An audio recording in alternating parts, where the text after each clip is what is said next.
Hello everyone, आप सभी का एक बार फिर से स्वागत है आपके अपने इस यूट्यूब प्लेटफॉर्म पर। हमने 20 दिन पहले नीट के PYQ सॉल्यूशन की सीरीज स्टार्ट की थी, जो कि इंग्लिश मीडियम के स्टूडेंट्स के लिए थी। आज से हम हिंदी माध्यम के विद्यार्थियों के लिए भी नीट PYQ सॉल्यूशन की सीरीज स्टार्ट कर रहे हैं। आज का हमारा फर्स्ट लेक्चर है और आज अपने PYQs नंबर 1 से 5 तक सॉल्व करेंगे। चलिए शुरू करते हैं। और शुरू करने से पहले मैं आपको बता दूं कि हिंदी माध्यम और इंग्लिश मीडियम के स्टूडेंट्स के लिए अलग अलग प्लेलिस्ट बनी हुई है। जैसे ही आप चैनल पर विजिट करेंगे, वहाँ पर आपको प्लेलिस्ट का ऑप्शन दिखेगा। वहाँ से अगर आप प्लेलिस्ट पर क्लिक करेंगे तो आपको हिंदी माध्यम और इंग्लिश मीडियम के स्टूडेंट्स के लिए चैप्टर वाइज जो PYQs हमने सॉल्व किए हैं उनकी प्लेलिस्ट मिल जाएगी। वहाँ से आप जिन चैप्टर के PYQs का सॉल्यूशन देखना चाहें वो आप आसानी से देख सकते हैं। चलिए शुरू करते हैं अपने आज का लेक्चर। आज का जो हमारा फर्स्ट क्वेश्चन है वो है, एक कण अपनी कुल यात्रा की आधी दूरी चाल v1 से और शेष आधी दूरी चाल v2 से तय करता है। संपूर्ण यात्रा के दौरान इस कण की औसत चाल होगी। तो यहाँ पर हमें कण की औसत चाल बतानी है। तो चलिए शुरू करते हैं इसका सॉल्यूशन। तो हमने मान लिया ये कोई कण है और ये कण यहाँ से यहाँ तक दूरी तय करता है और यहाँ से यहाँ तक की कुल दूरी में से आधी दूरी हमने मान लिया यहाँ तक, ये दूरी v1 चाल से तय करता है और बाकी जो आधी दूरी है मतलब यहाँ से यहाँ तक की जो दूरी है वो v2 चाल से तय करता है। और ये दूरी बराबर है, तो हमने मान लिया कि जो कुल दूरी थी वो कितनी थी 2x। तो ये दूरी कितनी हुई x और ये दूरी भी कितनी हुई x। अब अगर ये आधी दूरी है वो अलग अलग चाल से तय कर रहा है तो इसका मतलब इनको यहाँ से यहाँ के लिए और यहाँ से यहाँ के लिए जो समय लगेगा वो भी क्या लगेगा, अलग अलग। तो हमने मान लिया कि इस पॉइंट से इस पॉइंट तक मतलब पॉइंट A से B के लिए जो समय लग रहा है वो समय है t1 और B से C तक की दूरी के लिए जो समय लग रहा है वो समय है t2। तो यहाँ से जो औसत चाल आएगी वो कितनी आएगी, अपन जानते हैं कि औसत चाल का फॉर्मूला क्या होता है। औसत चाल बराबर क्या होता है, कुल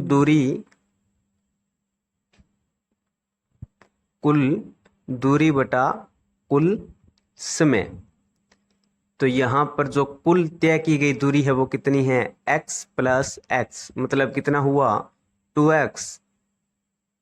और जो कुल समय है वो कितना है t1 प्लस t2, कि यहाँ से यहाँ के लिए समय t1 और यहाँ से यहाँ के लिए समय कितना t2। तो यहाँ से जो t1 का जो मान आएगा वो कितना आएगा, तो जो समय क्या होता है, समय का मान होता है समय बराबर कितना होता है दूरी बटा चाल। अब अगर अपने t1 का मान लिखना चाहें तो t1 यहाँ से कितना आएगा, यहाँ से यहाँ की दूरी कितनी है x और किस चाल से तय की है v1 चाल से। तो यहाँ से यहाँ का जो समय था t1 वो कितना मिला x अपॉन v1 और जो t2 हमें मिलेगा वो कितना मिलेगा इसी तरीके से x बटा v2। अब अगर अपने t1 और t2 का यहाँ पर मान रखेंगे तो हमें औसत चाल कितनी मिलेगी, यहाँ से हमें औसत चाल मिलेगी, औसत चाल बराबर ये था 2x और t1 की वैल्यू कितनी आई थी x अपॉन v1 और t2 का मान कितना आया था x अपॉन v2। तो ये कितना आएगा 2x बटा, और यहाँ से x अपने क्या ले लेंगे कॉमन, तो अंदर कितना बचेगा 1 बटा v1 प्लस 1 बटा v2। तो यहाँ से x भी क्या हो गया कैंसिल। तो औसत चाल का फॉर्मूला क्या आ गया 1 upon v1 plus 1 upon v2। यहाँ से अगर अपने इसका एलसीएम लेंगे तो वो हमें कितना मिलेगा, v1 v2, और ये कितना आ गया, v2 प्लस v1।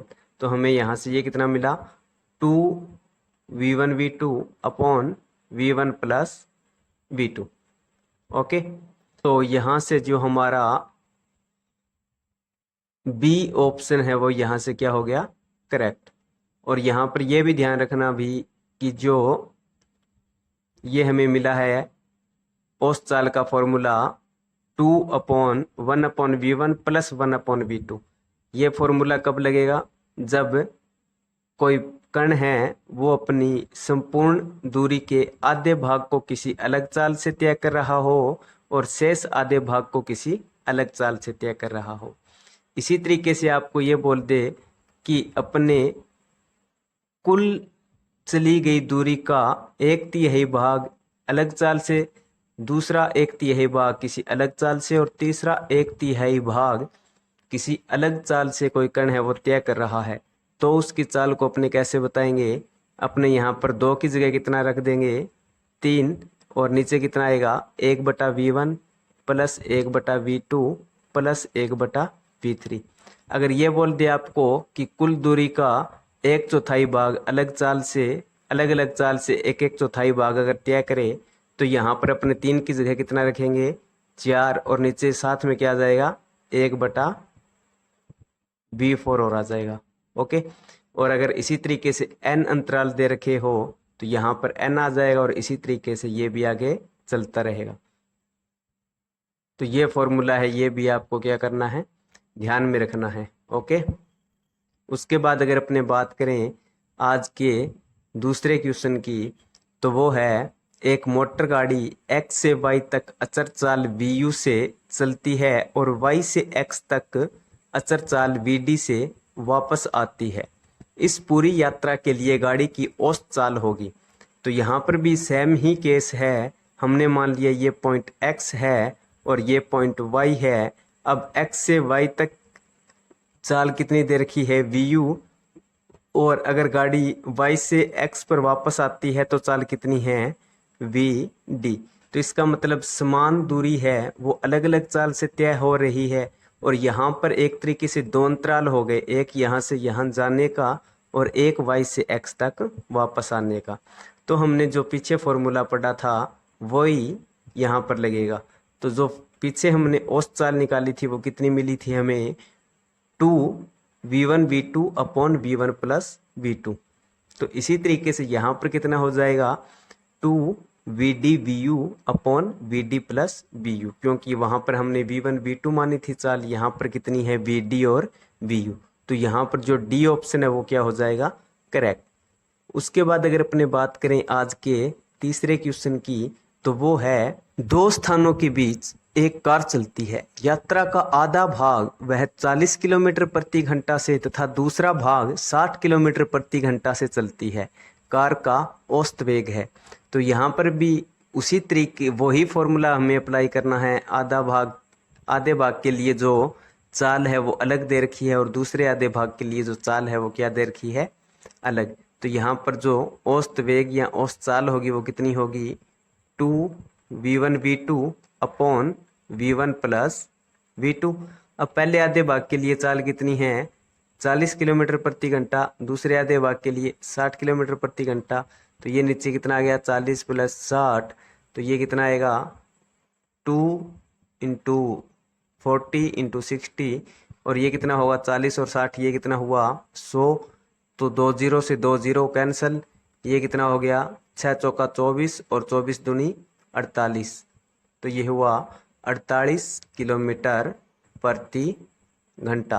तो यहाँ से जो बी ऑप्शन है वो क्या हो गया, सही हो जाएगा।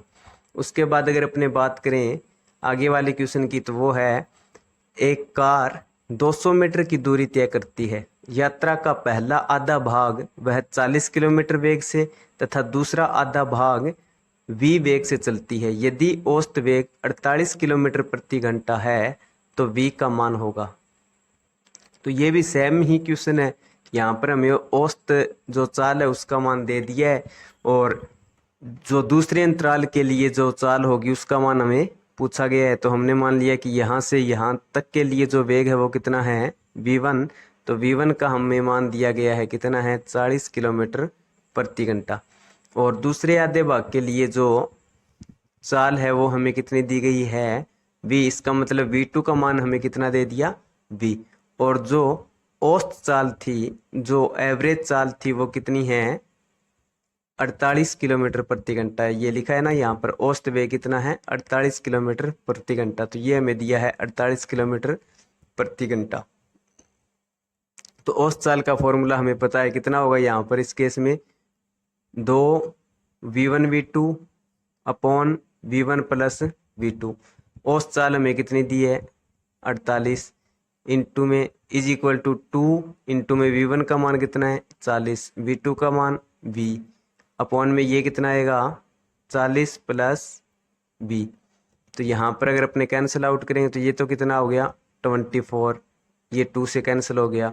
और इसको अगर अपने आगे 8 से काटेंगे तो ये कितना आएगा 8 तिया 24, और ये कितना आ गया 8 पंजा 40। अब इसके बाद इसका इधर अगर अपने वज्र गुणा करेंगे तो ये कितना होगा 40 तिया 120, प्लस 3 का अगर v से गुणा करेंगे तो ये हुआ 3v, और यहाँ पर ये कितना हो गया 5v। अब इस 3v को इस तरफ लेके जाएंगे तो ये हो गया इधर जाके माइनस, तो ये कितना होगा 5v माइनस 3v, और इधर कितना बचा 120। अब 5 में से 3 माइनस करेंगे तो ये कितना आएगा 120 बराबर 2v। तो यहाँ से v का मान कितना आ गया, ये 2 इधर आके इसके भाग में आएगा, तो 120 पर 2 का भाग करेंगे तो ये कितना आएगा 60। तो यहाँ से आंसर कितना आ गया 60 किलोमीटर प्रति घंटा। तो जो बी ऑप्शन है वो यहाँ पर क्या हो गया सही। उसके बाद अगर अपने बात करें आज के लास्ट क्वेश्चन की, तो वो क्या है, एक बस किसी दूरी का 1/3 10 किलोमीटर प्रति घंटा वेग से, दूसरा तिहाई भाग 40 किलोमीटर प्रति घंटा वेग से तथा तीसरा तिहाई भाग 60 किलोमीटर प्रति घंटा वेग से चलती है, तो बस का औसत वेग होगा। अब देखो ये बात मैंने आपको यहाँ पर बताई थी कि अगर आपको ये दे दे 1/3 भाग अलग अलग चाल से तय करे तो क्या फॉर्मूला लगेगा, यहाँ पर 2 की जगह 3 और साथ में 1/v3 की टर्म, और अगर 1/4 दे तो यहाँ पर 4 और साथ में 1/v3 प्लस 1/v4। ठीक है, तो वहाँ पर हमें 1/3 बोला है, इसका मतलब क्या फॉर्मूला लगाएंगे अपने बोलेंगे कि यहाँ पर जो औसत चाल है वो कितनी होगी 3/1/v1 plus 1/v2 plus 1/v3। तो यहाँ पर जो हमें औसत चाल मिलेगी वो कितनी मिलेगी 3/1/v1 का मान कितना है 10, और v2 का मान यहाँ पर ध्यान रखना भी 40 नहीं है, यहाँ पर कितना है 20 है ये। ठीक है 40 है, ये यहाँ पर मिस प्रिंट हुआ है, अगर 40 रखोगे ना तो फिर यहाँ से कोई आंसर मैच नहीं करेगा। और जो एक्चुअल में जो एग्ज़ाम में क्वेश्चन आया था ना वहाँ पर 20 था यहाँ पे। ठीक है, तो v2 का मान यहाँ पर कितना है 20, और v3 का मान जो है वो यहाँ पर कितना है 60। तो यहाँ से अगर अपने एलसीएम लेंगे तो एलसीएम यहाँ से कितना मिलेगा हमें 60, तो ये यहाँ पर कितना हुआ 6, और ये कितना हो गया 3, और ये यहाँ पर कितना आएगा 1, तो ये कितना आ गया 3, 60 चला गया ऊपर, और ये कितना हुआ 6, 3 9, और 9 और 1 10। तो यहाँ पर 1 0 से 1 0 कैंसिल, तो जो औसत चाल है वो कितनी आ गई 18 किलोमीटर प्रति घंटा। ठीक है, तो यहाँ से जो सी ऑप्शन है वो हमारा क्या हो गया सही हो गया। आज के लिए इतना ही, मिलते हैं नेक्स्ट वीडियो में नेक्स्ट क्वेश्चंस के साथ। धन्यवाद।